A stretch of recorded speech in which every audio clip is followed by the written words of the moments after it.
Perbedaan antara kesepian dan kesendirian. Sekilas, kesepian dan kesendirian terdengar sama. Keduanya sama-sama berbicara tentang sendiri, tentang jarak dari orang lain, dan tentang ruang yang sunyi. Namun jika dirasakan lebih dalam, kesepian dan kesendirian adalah dua hal yang sangat berbeda. Yang satu menyakitkan, yang lain bisa menenangkan. Yang satu terasa sebagai kekosongan, yang lain bisa menjadi ruang untuk mengenal diri. Kesepian adalah perasaan kehilangan koneksi, bukan sekadar tidak ada orang di sekitar. Seseorang bisa dikelilingi banyak orang, memiliki relasi, bahkan terlihat aktif secara sosial, tetapi tetap merasa kesepian. Kesepian muncul ketika tidak ada kelekatan emosional, ketika kita merasa tidak dipahami, tidak didengar, atau tidak benar-benar diterima apa adanya.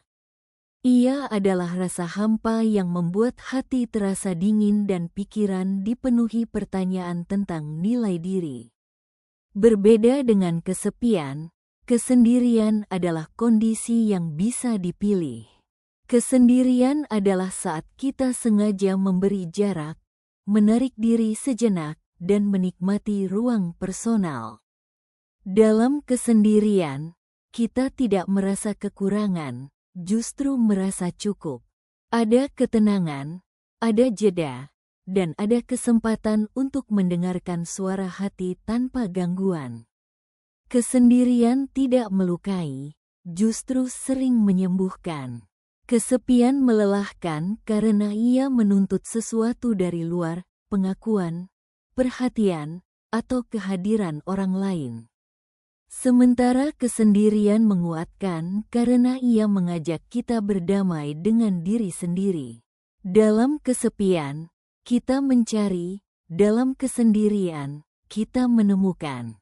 Itulah mengapa kesepian sering membuat seseorang cemas, sedangkan kesendirian bisa membuat seseorang lebih jernih dan tenang. Namun, keduanya tidak selalu terpisah secara tegas. Kesendirian yang terlalu lama tanpa kesadaran bisa berubah menjadi kesepian. Sebaliknya, kesepian yang disadari bisa menjadi pintu menuju kesendirian yang sehat.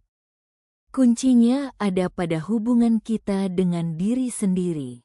Ketika kita belum berdamai dengan diri, sendiri terasa menyakitkan.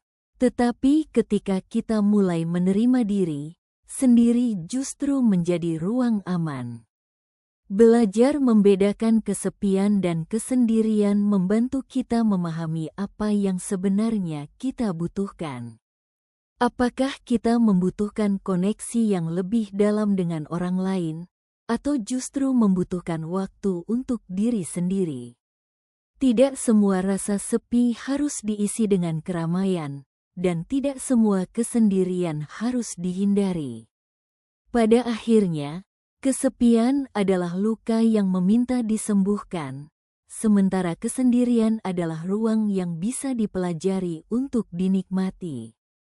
Dan ketika kita mampu bersahabat dengan diri sendiri, kesendirian tidak lagi menakutkan, ia menjadi tempat pulang.